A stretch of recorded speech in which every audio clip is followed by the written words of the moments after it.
नमस्कार दोस्तों। तो आज के करंट अफेयर में आपका फिर से स्वागत है। सबसे पहली बात यह है कि अगर आपको टेलीग्राम से जुड़ना है तो डिस्क्रिप्शन में लिंक है, उसके माध्यम से जुड़ सकते हैं। और दूसरी महत्वपूर्ण बात यह है कि हम आज का लेक्चर स्टार्ट करते हैं। कुछ महत्वपूर्ण न्यूज़ हैं जो हमारे एग्जाम की दृष्टि से महत्वपूर्ण है, उन पे हम विस्तृत रूप से चर्चा करेंगे। ठीक है। और कॉपी पेंसिल साथ रखिएगा। आइए स्टार्ट करते हैं। सबसे पहली न्यूज है, जो हमारा ईडी सुर्खियों में रहता है। ईडी और लगातार आए दिन सुर्खियों में रहता है, तो इस पे एक रिपोर्ट है, एक एनालिसिस किया गया है कि दो 2014 से 8 साल, मतलब कि 2014 से अभी तक 8 साल में ईडी ने, डायरेक्टरेट इन्फोर्समेंट ने 121 जो प्रोमिनेंट पॉलिटिकल पार्टीज और उनको क्या किया है, अरेस्ट किया है, उनसे क्वेश्चन किया है, उनके यहाँ रेड मारी है और उनके खिलाफ एफआईआर दर्ज की है। वो 100 मेजर क्या है, अपोजिशन के लीडर हैं। ठीक है, तो आप इससे एक एनालिसिस कर सकते हैं। तो हमारे लिए महत्वपूर्ण नहीं है, ये केवल न्यूज है। बात महत्वपूर्ण है कि हम एग्जाम की दृष्टि से ईडी के बारे में पढ़ें। तो ईडी क्या है एक्चुअली, इसको 2002 में स्टेब्लिश किया गया था और इसका जो मेन काम है वो मनी लॉन्ड्रिंग और अगर कोई फॉरेन एक्सचेंज से संबंधित कोई अपराध करता है तो उस पे उसकी जांच करना। ठीक है। ये मेनली डिपार्टमेंट ऑफ रेवेन्यू के अंतर्गत आती है, अर्थात डिपार्टमेंट ऑफ फाइनेंस के, मतलब कि मिनिस्ट्री ऑफ फाइनेंस के अंतर्गत काम करती है। और इसके कुछ सांविधिक फंक्शन है। इसका मतलब ये है कि ये prevention of money laundering act 2002 को इंप्लीमेंट करने का काम करती है और फॉरेन एक्सचेंज मैनेजमेंट एक्ट 1999 फीमा को इंप्लीमेंट करने का काम करती है। इसका मतलब कि कोई फॉरेन एक्सचेंज में अगर आपके रूल और रेगुलेशन को कोई अगर और परंपरा को अगर कोई वायलेशन करता है तो उसको फीमा लगता है। आप इसको ध्यान रखेंगे, एक सिविल लॉ है। ठीक है। जो हम एक्सचेंज वगैरह करते हैं ना, रेमिटेंस वगैरह ट्रांसफर होता है, उस पे संबंधित काम ये करता है। तो इनके बारे में पढ़ा हमने। दूसरी महत्वपूर्ण बात है, हमारे माल्या भाई साहब भारत छोड़ के चले गए तो लोगों ने विरोध किया, अपोजिशन पार्टी ने विरोध किया।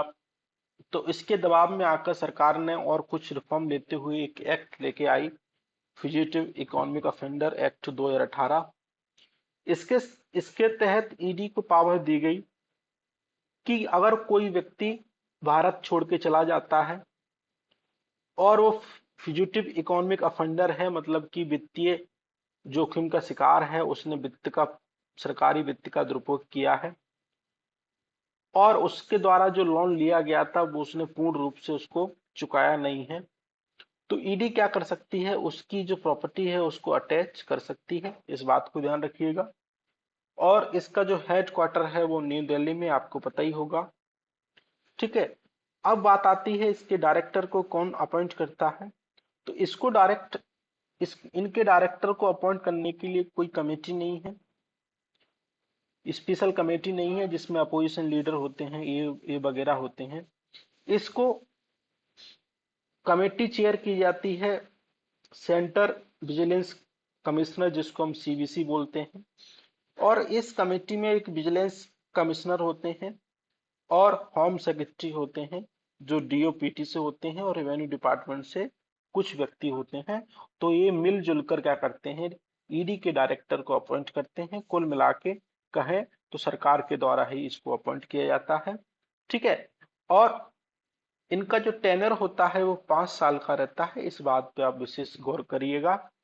तो है, ये हमने ईडी के बारे में पढ़ा, आपके लिए महत्वपूर्ण है, आप इसको देखना। अब कॉफी बोर्ड चर्चा में है, पिछले प्रीलिम्स में कॉफी बोर्ड से प्रश्न भी आया था। तो सबसे पहली बात आपको ध्यान रखनी है कि कॉफी बोर्ड क्या है। कॉफी बोर्ड एक कॉफी एक्ट 8 1942 के अंतर्गत स्टेब्लिश हुआ। इसके इसका मतलब है कि अगर ये बोर्ड किसी एक्ट के तहत इस्टेब्लिश हुआ है तो ये संवैधानिक बोर्ड होगा, मतलब कि स्टैट्यूटरी बॉडी होगी। ये एक्चुअली काम करता है मिनिस्ट्री ऑफ कॉमर्स और इंडस्ट्री के अंतर्गत, और इसका जो हेड क्वार्टर है वो इनका बेंगलोर में है। इस बात को ध्यान रखेंगे। और दूसरी महत्वपूर्ण बात है, ज्यादा महत्वपूर्ण नहीं है, कि इंटरनेशनल जो कॉफी डे है वो 1 अक्टूबर को मनाया जाता है। ठीक है। और इस बोर्ड में एक्चुअली 33 मेंबर होते हैं, चेयरमैन को मिलाकर। ठीक है। और chief executive and appointment government India के द्वारा, जो भी मतलब कि इसका जो चीफ एग्जीक्यूटिव व्यक्ति होता है उसको भारत सरकार के द्वारा अपॉइंट किया जाता है। इस बोर्ड का काम ये है कि इसको कॉफी से संबंधित हमारा क्षेत्र है उसको रेगुलेट करना। ठीक है। गाइड करना, रिसर्च को बढ़ावा देना, टेक्नोलॉजी को ट्रांसफर करना, और जो भी हमारा प्रोडक्शन है उसको बढ़ाना, क्वालिटी को इम्प्रूवमेंट करना, और कॉफी से संबंधित एक्सपोर्ट को बढ़ाना। और इसके लिए जितना भी सपोर्टिंग अवसंरचनात्मक गतिविधियां हैं वो कॉफी बोर्ड के द्वारा की जाती हैं। आप इस बात को ध्यान रखेंगे। अब हम बात कर लेते हैं कि कॉफी और इसका कल्टीवेशन क्या है और इसके लिए रिक्वायरमेंट कंडीशन क्या होती है। सबसे पहली बात हम ये करते हैं कि शुरुआत में ये जो इंडिजीनियस जो है वो इथोपिया से है। इथोपिया से कहाँ गया? अरेबिया में गया 11वीं सेंचुरी में। और 17वीं सेंचुरी में ये अरेबियन कंट्री से भारत में आया और बाबा बूदानगिरी में इसका प्रोडक्शन होता है। आप इसको ध्यान रखेंगे। जो बाबा बूदान हिल है वो कहाँ है? कर्नाटक में है। ठीक है। आप इसको हमें अभी देखेंगे कहाँ कहाँ इसका प्रोडक्शन होता है। सबसे पहले जान लेते हैं कि इसके लिए कंडीशन क्या क्या चाहिए। सबसे महत्वपूर्ण बात है कि इसको हॉट और ह्यूमिड क्लाइमेट होना चाहिए, मन की गर्म क्लाइमेट होना चाहिए, आर्द्रता होनी चाहिए, और इसका टेम्परेचर 15 डिग्री सेल्सियस से 28 डिग्री सेल्सियस के मध्य वेरी करना चाहिए, और हैवी रेनफॉल होना चाहिए, मतलब 150 सेंटीमीटर से 250 सेंटीमीटर के तहत अगर कोई वर्षा होती है तो वहां सुटेबल कंडीशन होती है। ये इसकी जो फसल है वो फ्रॉस्ट मतलब कि जो पाला होता है उसको सहन नहीं करती है, स्नोफॉल होता है उसको सहन नहीं करती है, हाई टेम्परेचर जो 30 डिग्री से ज्यादा होगा उसको नहीं देखती है, और जो स्ट्रॉन्ग सनशाइन होती है उसको भी सहन नहीं कर पाती है। तो ये वाली कंडीशन है वो कॉफी उत्पादन के लिए क्या है? हानिकारक है। इस बात को आप स्पेशली ध्यान रखिएगा। और ये जनरली क्या, कॉफी का जो प्लांटेशन होता है जनरली ट्री के शेड में होता है, मतलब कि ट्री की छाया में होता है। कोई बड़ा ट्री होगा उसकी छाया में क्या होगा? कॉफी का प्लांटेशन देखने को मिलेगा, ताकि जो ये वाली कंडीशन है इनको दूर किया जा सके। पहली बात ये हो गई, इस महत्वपूर्ण कंडीशन इसको ध्यान रखना। और ड्राई वेदर होना चाहिए, एक नेसेसरी है रिपिंग के लिए। और इसके लिए क्या है कि वाटर को स्थायी रूप से जमा नहीं होना चाहिए, एक चलता होना चाहिए, एक अच्छा एक ड्रेनेज सिस्टम होना चाहिए, तभी वहां पे। तो हिल स्लोप में इनको उगाया जाता है, और सी लेवल से 600 से 1600 मीटर तक होना चाहिए, मतलब कि वेल ड्रेनेज सिस्टम होना चाहिए। और लूम से संबंधित घटनाएं, लूम से मतलब कि सॉयल लॉमी होना चाहिए। ह्यूमस मिनरल और आयरन कैल्शियम आर ये कॉफी उत्पादन के लिए बहुत महत्वपूर्ण है। तो अब हमने इस बात को समझा। अब हम देख लेते हैं कि कॉफी के कितने टाइप होते हैं। टाइप मेनली 2 टाइप की कॉफी हमारे देश में देखने को मिलती है। एक होता है अरेबिका, इसको बोलते हैं रोबस्टा। ठीक है। इंडिया में इंडिया में 2 प्रकार की कॉफी हमने देखी, अरेबिका और रोबस्टा। जो अरेबिका है वो माइल्ड कॉफी है, इसमें एरोमेटिक ज्यादा रहता है, और इसकी जो मार्केट वैल्यू है अरेबिका की वो ज्यादा रहती है कंपेयर टू रोबस्टा बेस। ठीक है। इस बात को ध्यान रखेंगे। ठीक है। अरेबिका को हाई एल्टीट्यूड में उगाया जाता है, जबकि रोबस्टा को उससे लोअर एल्टीट्यूड में उगाया जाता है। इस बात को भी ध्यान रखेंगे। अरेबिका एक्चुअली क्या है? पेस्ट और संबंधित जो डिसीज है उसके प्रति संवेदनशील है। वो कौन सी डिसीज है? एक व्हाइट स्टेम बोरहर है, लीफ रस्ट है, और भी। ठीक है। ये सारी बातें अरेबिका को मतलब कि प्रभावित करती हैं। अरेबिका का जो हार्वेस्ट सीजन होता है वो नवंबर से जनवरी होता है, और रोबस्टा का दिसंबर से फरवरी होता है। आप इस बात को ध्यान रखिएगा। अब हम देख लेते हैं कि हमारा कॉफी प्रोडक्शन एक्चुअली कहाँ होता है। तो दो प्रकार की कॉफी प्रोडक्शन है, एक रोबस्टा है, एक अरेबिका है। सबसे ज्यादा हम क्या करते हैं, रोबस्टा करते हैं, उसके बाद अरेबिका करने को मिलता है। सबसे ज्यादा जो कॉफी प्रोडक्शन होता है कर्नाटक, फिर केरला, फिर तमिलनाडु, मतलब कर्नाटक, केरला, तमिलनाडु में देखने को मिलता है। परंपरागत रूप से यही देखने को कॉफी प्रोडक्शन हुआ, लेकिन बाद में कुछ साइंटिस्टों ने, कुछ किसानों ने इनका देख रेख करके बाकी जो कॉफी प्रोडक्शन है वो यहाँ भी करने लगे, और नॉर्थ ईस्ट में भी हमको कॉफी प्रोडक्शन देखने को मिलता है। लेकिन परंपरागत रूप से कर्नाटक, केरला, तमिलनाडु में कॉफी प्रोडक्शन हमको देखने को मिलता है। मतलब कि शुरुआत कहाँ से हुई, यहीं से, कर्नाटक, केरल और तमिलनाडु। सबसे पहले कौन, कर्नाटक, फिर केरल, फिर तमिलनाडु। तो इस बात को आप ध्यान रखिएगा। ठीक है। अब एक चर्चा में है कि वर्ल्ड बैंक और इंटरनेशनल फाइनेंस एसोसिएशन, इनसे कहा गया है, भारतीय सरकार ने कहा है कि अब भारत में इन्वेस्टमेंट कीजिए, आईएफसी से बोला है। वर्ल्ड बैंक के बारे में पढ़ लेते हैं, ये तो केवल न्यूज है। वर्ल्ड बैंक क्या है, एक 1944 में स्टेब्लिश की गई थी, वर्ल्ड वार सेकंड के टाइम पे। और इसको आईबीआरडी भी बोलते हैं, international bank for reconstruction and development. ठीक है। वर्ल्ड बैंक में एक्चुअली क्या है, 5 ग्रुप होते हैं विथ 5 कोऑपरेटिव ऑर्गेनाइजेशन, जिसको वर्ल्ड बैंक बोला जाता है। और 1944 में इसको ब्रिटेन वुड कॉन्फ्रेंस के अंतर्गत स्टेब्लिश किया गया था। ठीक है। आप इसको देखेंगे। जैसे सबसे पहला ऑर्गेनाइजेशन है आईबीआरडी, जिसको international bank for reconstruction development बोलते हैं। 1945 में एस्टेब्लिश हुआ। इसका रोल यह है कि प्रमोट करना इंस्टीट्यूशन को, लीगल और रेगुलेटरी रिफॉर्म को बढ़ावा देना। क्लाइंट कौन होते हैं, गवर्नमेंट ऑफ, मतलब कि जितने भी मेंबर कंट्री होते हैं उनकी गवर्नमेंट होती है। और इसमें वो व्यक्ति होते हैं जिनकी पर कैपिटा इनकम $1025 से $6055 के मध्य होती है। काम क्या करते हैं, टेक्निकल असिस्टेंट देते हैं, लोन देते हैं, पॉलिसी में एडवाइस ये करते हैं। ठीक है। तो इस बात को हमने समझा। दूसरा आईडीए होता है, जिसका एस्टेब्लिशमेंट 1960 में हुआ। इंटरनेशनल डेवलपमेंट एसोसिएशन है। ये प्रमोट करते हैं इंस्टीट्यूशन को, लीगल रेगुलरी रिफॉर्म देते हैं। ये पुअरेस्ट कंट्री के वित्त पर, जिनकी पर कैपिटा इनकम 1025 से कम होती है, वहां पे काम करते हैं। टेक्निकल असिस्टेंट देते हैं, इंटरेस्ट फ्री लोन देते हैं, पॉलिसी में एडवाइस देते हैं। आप इसको देखेंगे। और एक नेक्स्ट जो है आईएफसी, मतलब की इंटरनेशनल फाइनेंस कॉर्पोरेशन, 1956 में स्टेब्लिश हुआ। ये प्राइवेट सेक्टर को डेवलपमेंट के लिए प्रोत्साहित करते हैं। इनका जो एक 183 इनके प्राइवेट कंपनी मेंबर हैं, ये इक्विटी, कॉसी इक्विटी देते हैं, लॉन्ग टर्म लोन देते हैं, रिस्क को मैनेजमेंट करते हैं, और एडवाइजरी संबंधित सर्विसेज को बढ़ावा देते हैं। ठीक है। नेक्स्ट है मीगा। मीगा मतलब multilateral investment and guaranteed agency, 1988 में इसकी स्टेब्लिश हुई, to provide instrument for political investment, risk management. Foreign foreign investor in member country में करते हैं, पॉलिटिकल रिस्क को एश्योरेंस ये देते हैं। एक है आईसीएसआईडी, ये क्या करता है कि जो भी मतलब कि विवाद होते हैं उसको निपटान करने का काम करते हैं। भारत क्या है, इन चारों का सदस्य है, लेकिन इसका सदस्य नहीं है। आप इस बात को स्पेशली ध्यान रखिएगा। ठीक है। आगे चलते हैं। वर्ल्ड बैंक की हमेशा रिपोर्ट चर्चा में रहती हैं, और प्रश्न यूपीएससी के द्वारा पूछा भी जाता है।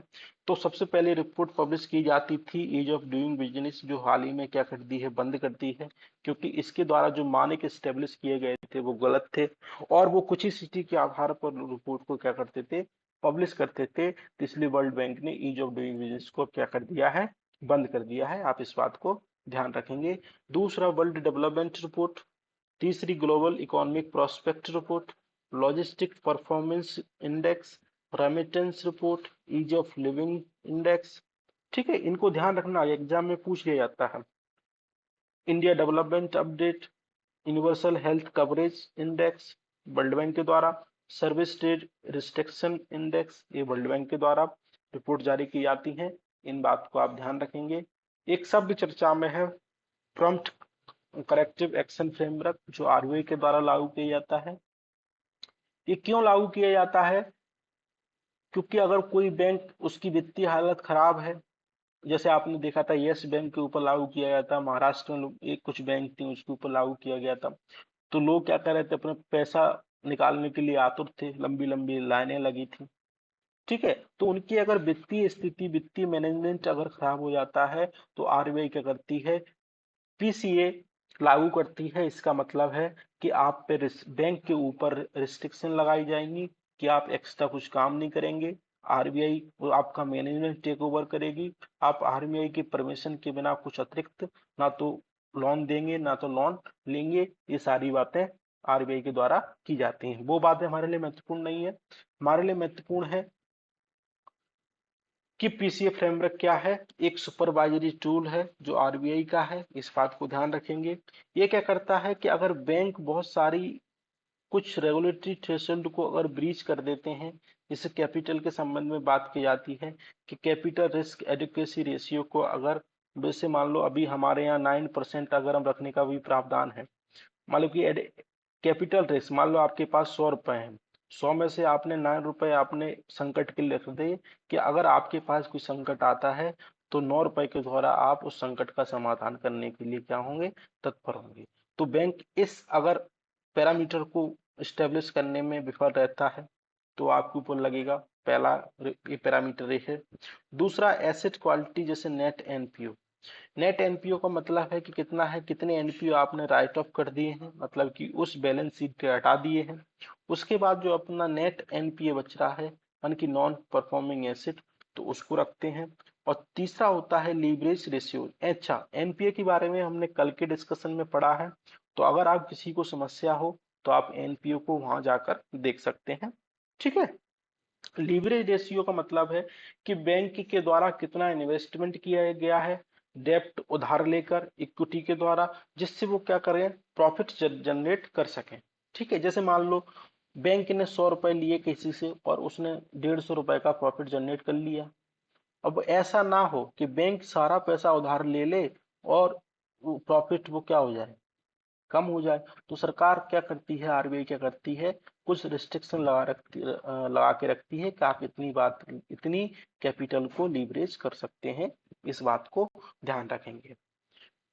एम क्या है, एम तो हमने पहले ही बता दिया कि जो भी बैंक अगर संबंधित समस्या का समाधान, मतलब कि समस्या को फेस कर रही हैं, तो उसको रेमेडी देना। इसमें भारत के सभी बैंक शामिल हैं और फॉरेन बैंक भी इसमें शामिल है, जिनकी ब्रांच कहाँ है, भारत में है, वो सब शामिल है। ठीक है, तो ये हमने पढ़ा। अब स्टेबल बर्निंग चर्चा में रहता है।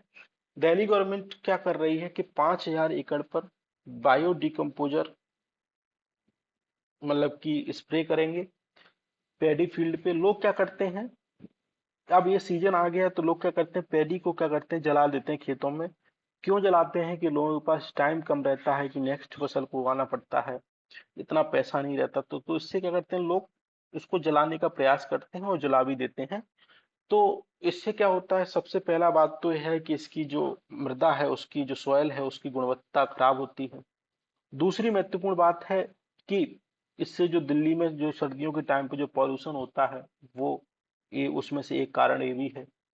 ठीक है, तो दिल्ली गवर्नमेंट कर रही है कि पूसा डिकम्पोजर को हम उस पे स्प्रे करेंगे, ताकि वो ऑटोमेटिकली क्या हो जाए, डिकम्पोज हो जाए और किसानों को जलाने की आवश्यकता ना पड़े। ये हमारे लिए, जिससे दिल्ली में जो पॉल्यूशन जो सर्दियों के टाइम पे हो जाता है, वो भी ना हो। ठीक है, इस बात को समझेंगे। तो पूसा डिकम्पोजर क्या है, एक बायो एंजाइम है, इसमें 7 फंगी काम करते हैं। ये डाइजेस्ट करता है सेलुलोज को, लिग्नाइन को, पैक्टिन को, पैडी स्ट्रॉ से। इसको डेवलप किया था आईसीआर ने। ये क्या करता है, जो भी स्टेबल होता है, ये जैसे आप देख पा रहे होंगे, इसको मैन्योर में चेंज कर देता है, सॉइल की फर्टिलिटी बढ़ जाती है, स्टेबल को प्रिवेंट कर देता है बर्निंग से। और इस बर्निंग के कारण जितना पॉल्यूशन होता है, उस भी समस्या से हमको क्या मिलेगा, निजात मिलेगी। ठीक है, इस बात को समझेंगे। अब इस अगर हम स्टेबल बर्निंग करते हैं, रेसिड्यू बर्निंग करते हैं, तो उससे एक कारण तो उससे टेम्परेचर बढ़ता है, ग्रीन हाउस गैसें बढ़ती हैं, तो ग्लोबल वार्मिंग का एक कारण ये भी है। स्पेशल दिल्ली जैसे एरिया में।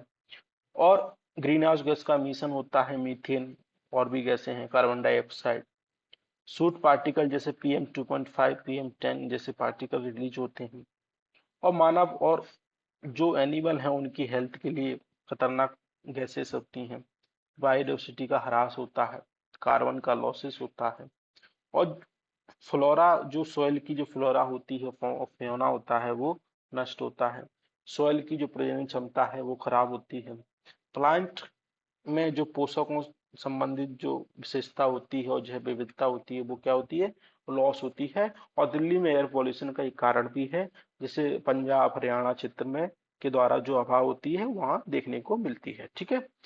दिल्ली में एयर पॉल्यूशन का कारण क्या है कि विंटर में एयर पॉल्यूशन हमको देखने को मिलता है।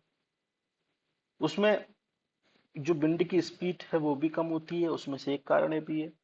दिवाली की टाइम पे फायर क्रैकर जलाते हैं। पॉल्यूशन स्टेबल बर्निंग से होता है। और जो हमारा जो ट्रांसपोर्टेशन है उसमें उसके द्वारा जो विभिन्न प्रकार की गैसें होती हैं उसके द्वारा भी होता है। ठीक है। बायोमास बर्निंग के द्वारा भी होता है। और तीसरा और अतिरिक्त कारण ये भी है कि दिल्ली क्या है, एक लैंडलॉक राज्य है, उसके आसपास समुद्र नहीं है। तो जो हवा आसपास से उठती है वो दिल्ली के ऊपर क्या हो जाती है, जमा हो जाती है। तो वो एक पॉल्यूशन का कारण भी है। अगर वाइंड की स्पीड कम होगी तो यहाँ से नहीं जाएगी, अगर हवा चलती रहेगी तो पॉल्यूशन, ये जो जो पॉल्यूशन वाले पार्टिकल वो यहाँ इकट्ठे नहीं होंगे, वो कहाँ जाएंगे, एक मूव करते रहेंगे, तो दिल्ली में पॉल्यूशन नहीं होगा। ठीक है। तो इस बात को हम समझेंगे। यह बात हमने समझ ली। अब क्या है, commission for air quality management ने एक graded response action plan generate किया था। उनने इसमें 4 स्टेज कही थी कि स्टेज 1, स्टेज 2, स्टेज 3, स्टेज 4। इसका मतलब है कि विभिन्न विभिन्न स्टेजों में हम क्या करेंगे, कुछ मेजर लेंगे। जैसे पहली स्टेज में हमने क्या कर दिया, जो हैवी ट्रक है वो सिटी में प्रवेश करना बंद कर देंगे। फिर जितनी भी इंडस्ट्री हैं जो हैवी पॉल्यूशन करती हैं उनको बंद कर देंगे। और जैसे उसको बोलते हैं कि moderate to poor quality air, very poor, severe polluted, एक होती है इमरजेंसी, इसमें सब कुछ बंद कर देते हैं। ठीक है। तो आपको ये डिसाइड करते हैं PM2.5 और PM10 पार्टिकल के द्वारा। ज्यादा इसको याद रखने की आवश्यकता नहीं है। ठीक है, बस एक थोड़ा सा ओवरव्यू आपके पास होना चाहिए। ये कमीशन अभी 2021 में स्टेब्लिश किया गया था, ये आपके लिए महत्वपूर्ण है। Commission for air quality management, ये क्या करता है, दिल्ली और एनसीआर रीजन में एयर पॉल्यूशन से संबंधित मेजर लेता है। इसके लिए एक बिल लाया गया था संसद में, तो एक स्टेचुरी बॉडी है, 2021 में स्टेब्लिश किया गया था। इसको ईपीसीए के स्थान पर स्टेब्लिश किया गया था, इन्वायरमेंट पॉल्यूशन मतलब कि प्रिवेंशन कंट्रोल अथॉरिटी की जगह पे। इससे पहले ये थी, अब क्या आ गई है, CAQM आ गई है। तो इस बात को ध्यान रखेंगे। इसमें फुली टाइम चेयरपर्सन होते हैं सेक्रेटरी गवर्नमेंट ऑफ इंडिया, हो जो सेक्रेटरी गवर्नमेंट इंडिया होंगे, chief secretary to state government होंगे, तो वो क्या होंगे, इसके चेयरपर्सन होंगे। और ये अपना कार्यकाल 70 साल तक अटेंड करेंगे, या फिर 3 साल जो भी पहले हो जाए वहां तक अटेंड करेंगे। इस बात को ध्यान रखेंगे। इसमें CP CB के भी मेंबर होते हैं, इसरो सिविल सोसाइटी के मेंबर भी हमको देखने को मिलते हैं। ठीक है, ये बात हो गई। अब यूनेस्को ने एक रिपोर्ट लॉन्च की है जिसको स्टेट ऑफ एजुकेशन रिपोर्ट बोलते हैं, आर्टिफिशियल इंटेलिजेंस के संबंध में। और इसरो ने, यूनेस्को ने रिपोर्ट लॉन्च की है। इनने कहा है कि इंडिया में जो एआई का जो मार्केट है वो 2025 तक 7.8 बिलियन अमेरिकी डॉलर हो जाएगा। और इसकी ग्रोथ ग्रोथ रेट कितनी है, 20.2% है। लिटरेसी इंडिया में मोर क्या है, रिलेवेंट है। तो आप मीन्स में इसको डेटा को कोट कर सकते हैं। और इस रिपोर्ट को याद रखना कि किसने जारी की, यूनिवर्सिटी में, प्रीलिम्स में। ठीक है। और कहा है कि जो पेनिट्रेशन जो रेट है वो ग्लोबल एवरेज की तुलना में 3.09 टाइम इंडिया में ज्यादा है, मतलब कि डेवलपमेंट बहुत तेज गति से हो रहा है। ठीक है। और कहा है कि चैलेंज क्या क्या है, कि एआई एजुकेशन के लिए लैक ऑफ पॉलिसी का अभाव है, रिसोर्स अवसंरचना संबंधी समस्याएं हैं, ट्रेनिंग ऑफ डेटा संबंधी समस्याएं हैं, एआई बेस्ड फेक और फॉरन, मान की फॉरगरी एआई सपोर्टेड टूल्स जो हैं वो स्टूडेंट के द्वारा चीट किए जाते हैं। तो इससे संबंधित समस्याएं हमको देखने को मिल रही हैं, तो आप इस बात को ध्यान रखना। सजेशन दिए हैं कि एआई से संबंधित आपको एथिक्स मनी नैतिकता का पालन करना चाहिए, भेदभाव नहीं होना चाहिए, रेगुलेटरी फ्रेमवर्क आपको लाना चाहिए, पब्लिक प्राइवेट पार्टनरशिप के द्वारा विकास करना चाहिए, स्टूडेंट और टीचर को मोटिवेट करना चाहिए ताकि वो नवीन जो टेक्नोलॉजी है उस पर काम करें, और एल्गोरिथम को करेक्ट होना चाहिए। ये नहीं कि वो बाइस्ड हो, बाइस्ड होगी तो वो क्या करेगी, भेदभाव करेगी, जैसे अभी होता है महिलाओं में, दिव्यांगजनों में। और जो जनता है उसका एआई पे क्या करे, ट्रस्ट बढ़ाओ, प्राइवेट सेक्टर को इसमें इन्वॉल्वमेंट करो ताकि जो एआई से संबंधित गतिविधियां हैं उनको बढ़ावा मिले। ठीक है, ये हो गई। अब यूनाइटेड नेशन यूनेस्को क्या है, इसका एस्टेब्लिश 1945 में हुआ, हेडक्वार्टर पेरिस में है। सेक्टर क्या काम करता है, एजुकेशन, साइंस, कल्चर, पीस, और इंडिया क्या है, इसका मेंबर है। तो आप इस बात को ध्यान रखेंगे। ठीक है, इंडिया ने कहा है कि हम 2047 तक जो टूरिज्म सेक्टर है उसमें एक वर्ल्ड लीडर बनेंगे।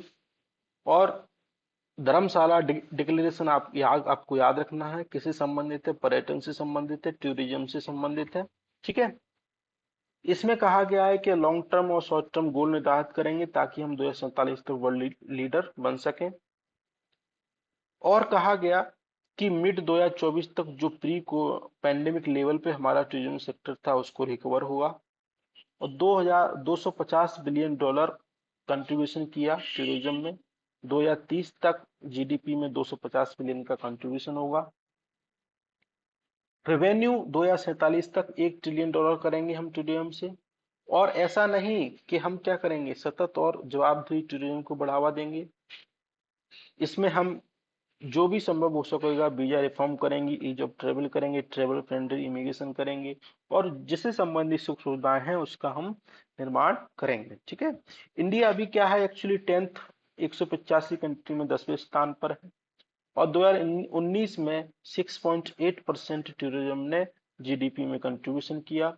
ये लेबर इंटेंसिव सेक्टर है, 39 मिलियन जॉब 2020 में लोगों को दी। इससे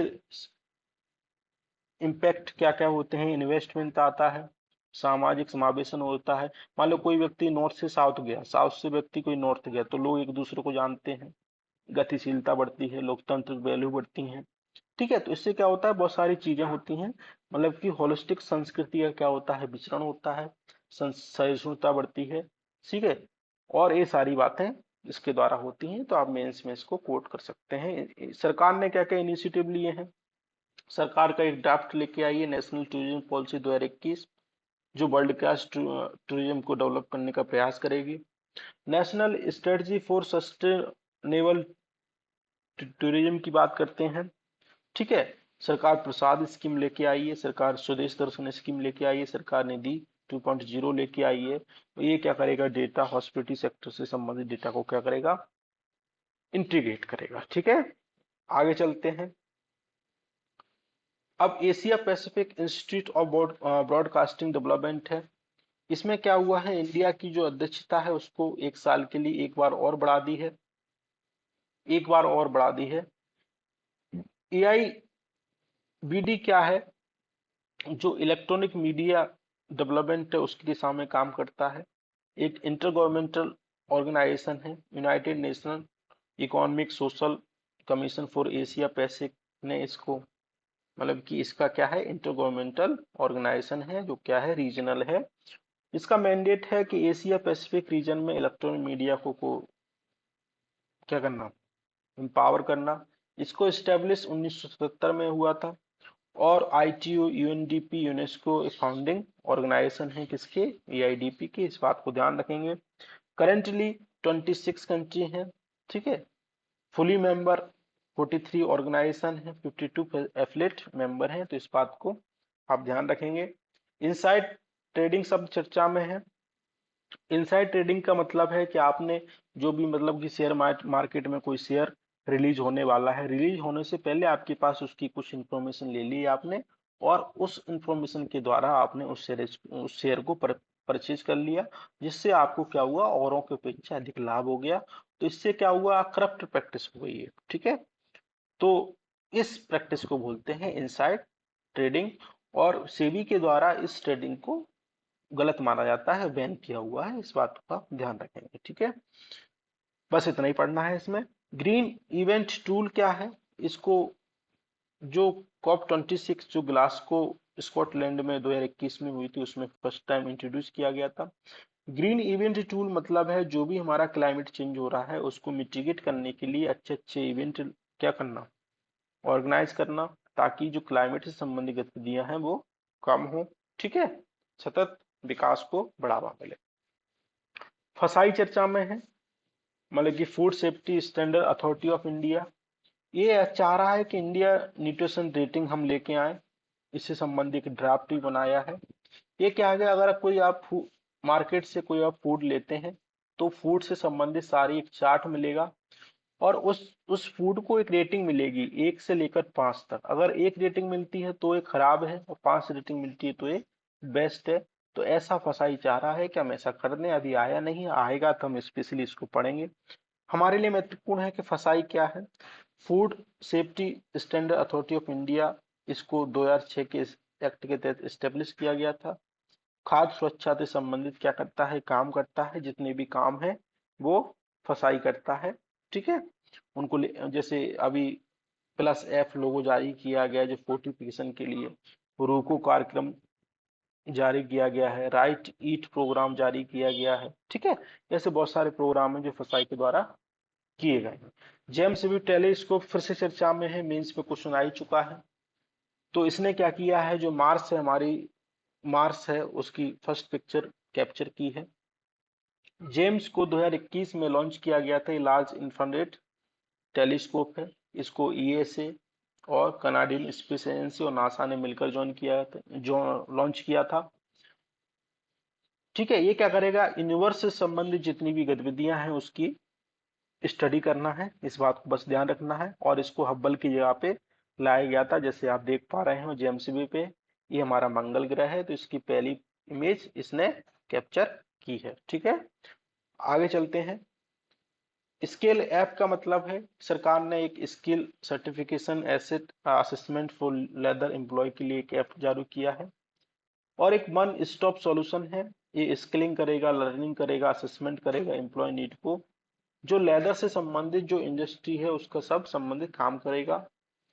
और इसको ministry of skill development entrepreneur से संबंधित इसको देखते हैं। लेदर से संबंधित देख लेते हैं कि इंडिया सेकेंड लार्जेस्ट क्या है, उत्पादक है लेदर का।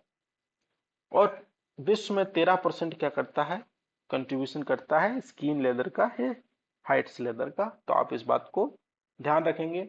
कुर्मी से संबंधित लोग हैं, समुदाय से संबंधित, तो वो आंदोलन कर रहे हैं, बोल रहे हैं कि हमको शेड्यूल ट्राइब लिस्ट में क्या करो, लेके आओ।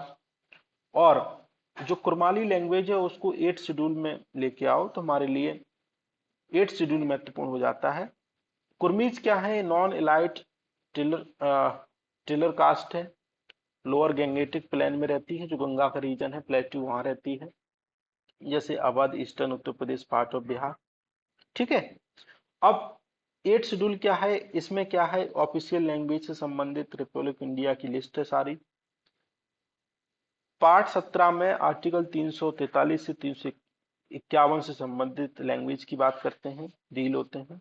इसमें ऑफिशियली 22 लैंग्वेज हैं। सिंधी को 21वें संविधान संशोधन द्वारा जोड़ा गया।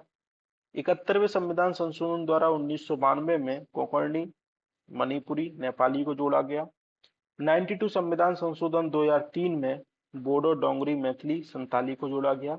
इस बात को आप ध्यान रखिए, महत्वपूर्ण है आपके लिए। ठीक है, अब ब्लैक स्वान इवेंट चर्चा में है। प्राइम फाइनेंस मिनिस्टर ने कहा है जो भी फिक्की के इवेंट में कि जितने भी ब्लैक स्वान इवेंट से संबंधित घटना उसके लिए हमको तत्पर रहना चाहिए। तो एक्चुअली ब्लैक स्वान इवेंट क्या है, इसको नासिम निचोलस ने 2007 में कॉइन किया था।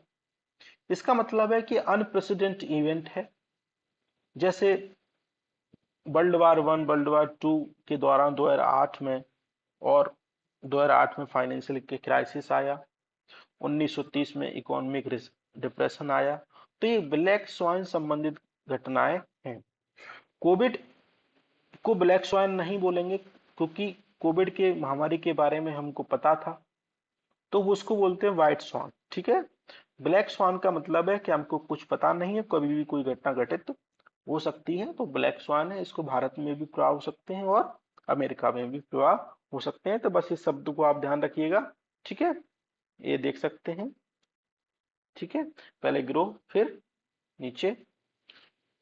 अब sensing pressure using paper technique जो हमारा इंडियन इंस्टीट्यूट ऑफ साइंस जो बेंगलोर में अच्छा संस्थान है उसने डेवलप की है, यानी कि पेपर के माध्यम से प्रेशर को चेक करेंगे और फिजिकल प्रेशर को हम कन्वर्ट इलेक्ट्रॉनिक डिजिट में चेंज करने का प्रयास करेंगे। मतलब कोई पेपर को किसी इलेक्ट्रॉनिक डिवाइस में लगा दिया, फिर उसके माध्यम से आपके प्रेशर को, आपने उस पेपर को प्रेस किया, तो फिर आपके जो प्रेशर के द्वारा जो प्रेशर डेवलप हुआ उसको इलेक्ट्रॉनिक सिग्नल में ट्रांसफर कर दिया। बस इतनी सी ध्यान रखना है, ज्यादा महत्वपूर्ण नहीं है। सुप्रीम कोर्ट ने हरियाणा सिख गुरुद्वारा एक्ट को अपहोल्ड किया है 2014 का। सिख गुरुद्वारा, ये हरियाणा सिख गुरुद्वारा एक्ट 2014 एक्ट ये है कि सेपरेट ज्यूरिस्टिक एंटिटी डेवलप करेगा जो गुरुद्वारा हरियाणा में है उनको मैनेजमेंट करने के लिए। और ये एंटिटी तभी डेवलप होगी जब गुरुद्वारा की जो इनकम है वो 20 लाख से ज्यादा है। ऑब्जेक्टिव क्या है? लीगल प्रोसीजर को डेवलप करना, कंट्रोल करना, मतलब कि जो सामान्य प्रशासन को क्या करना, गुरुद्वारा के कार्य को नियमित करना, मैनेजमेंट करना। इस बात को आप ध्यान रखेंगे। तो सुप्रीम कोर्ट ने कहा है कि आर्टिकल 25 और 26 के अनुसार क्या है, संगत है, इसमें कोई गलत नहीं है, आप इसको मैनेज कर सकते हैं। ठीक है, विवाद ये था कि जो हरिद्वार का जो हमारा हरिद्वार नहीं, जो अमृतसर का गुरुद्वारा थे, वो कमेटी थी, वो ये चाह रहे थे कि संपूर्ण जो भारत देश के गुरुद्वारे हैं उनको रेगुलेट करने के लिए एक ही कमेटी हो। लेकिन सुप्रीम कोर्ट ने कहा ऐसा नहीं है, कि हरियाणा से गुरुद्वारा एक्ट 2014 वैलिड है, आप इसको कंटिन्यू कर सकते हैं। अब एक ईरान चर्चा में है, क्यों? महसा अमीनी की जो पुलिस का कस्टडी थी वहां पे मृत्यु हो गई, जैसे आप यहाँ पे देख पा रहे हैं। तो इस कारण एंटी हिजाब जो आंदोलन है वो वहां पे महिलाओं के द्वारा ईरान में चल रहा है। ठीक है, बस इतना सा ध्यान रखना, आप कोट कर सकते हैं। आपके लिए महत्वपूर्ण है कि आप ईरान की लोकेशन याद रखो, कैस्पियन सी में लगता है, अफगानिस्तान में है। ठीक है, इधर पर्शियन गल्फ में भी ईरान की लोकेशन है। आप इस लोकेशन के एक बार ध्यान रखना, इराक से लगता है, सीरिया इससे टच नहीं होता है। ठीक है, तुर्की से लगता है, जॉर्जिया नहीं लगता है, अर्मेनिया अर्मेनिया लगता है, और अजरबैजान भी इराक से लगता है। इस बात को ध्यान रखेंगे। ठीक है, नया फर्नीचर, यूज्ड फर्नीचर के द्वारा लोग क्या कर रहे हैं, डिफरेंशिएशन, मतलब कि डिफरेंशिएशन जो फर्नीचर को मिलाकर और डिफरेंट को मिलाकर तो एक शब्द मिलाया है, डिफरेंट नेचर। ठीक है, डिफरेंट नेचर। तो इसके द्वारा क्या करेंगे, चेयर्स, टेबल, सोफास और कंसोल जो संबंधित गतिविधियां हैं, जो भी प्रोडक्ट हैं उनको बनाएंगे। और ये क्या है, फायर और वाटर रेजिस्टेंट है, मतलब इसमें कोई सिंथेटिक पॉलिश और टॉक्सिक मटेरियल का यूज इसमें नहीं किया है। सबसे अच्छी बात यह है, किसने किया है? डब्ल्यू आकृति कुमार ने किया है, जो नई दिल्ली से है। ठीक है, और ने एक डिफरेंट नेचर शब्द से एक संस्था स्टेब्लिश की है, तो आप इसको ध्यान रखेंगे। ठीक है, तो ये हमारा आज का डिस्कशन था। आई होप आपको पसंद आया होगा। Thank you, thank you very much, और इसको लाइक शेयर जरूर करना। Thank you.